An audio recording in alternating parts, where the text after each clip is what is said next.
Kanadani eng yaxshi tarafi. Men uchun bu odamlar odamlarni ajratmaydi.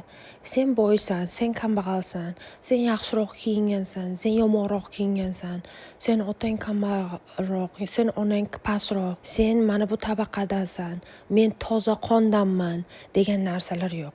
Bu yerda siz qanaqa odamligingizga qaraydi. Yoshligimni eslayman, maktabda har kun har xil kiyim kiymaganligim uchun, ota-onam meni orqamdan kelmaganligi uchun o'qituvchilar nimagadir past nazarda qarardi. Bo'lmasam men kambag'al oiladan emas edim.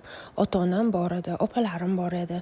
Ba'zida o'ylardim, balkim ularga podarkalar bermaganligim uchun meni uncha yoqtirmaganmi yoki hammaga o'xshab kiyinmaganligim uchunmi? Hamma o'qituvchi demayman, lekin bor edi ba'zilari.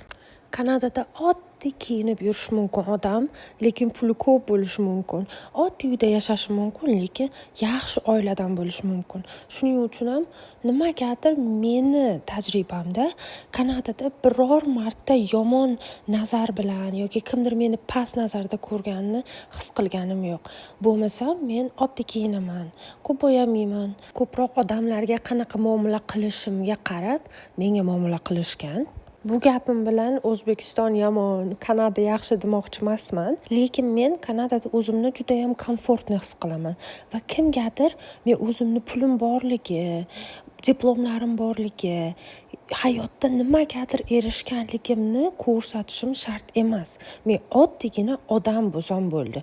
Boshqa odamlarga yaxshi muomala qilib, yomonlik qilmasam bo'ldi. O'shani o'zi yetarli. Koreyada esa juda ham ko'rinishingizga ahamiyat berishadi. Ozg'inmisiz, semizmisiz, o'zingizga qaraganmisiz, ishga topshirganingizda rezyumeda rasmingiz bo'lishi kerak. Kanadada esa siz qanaqa holatda bo'lsangiz ham, xunuk bo'lasizmi, semiz bo'lasizmi, ozg'in bo'lasizmi, yaxshi kiyinasizmi, yo'qmi, farqi yo'q. Siz yaxshi spetsialist bo'lsangiz bo'ldi. O'sha narsani o'zi yetarli. Kommentariyada o'zingizni fikringizni qoldiring. Balkim meni gapimga qo'shilmassiz. Podpiska qilib, like qo'yishni unutmang.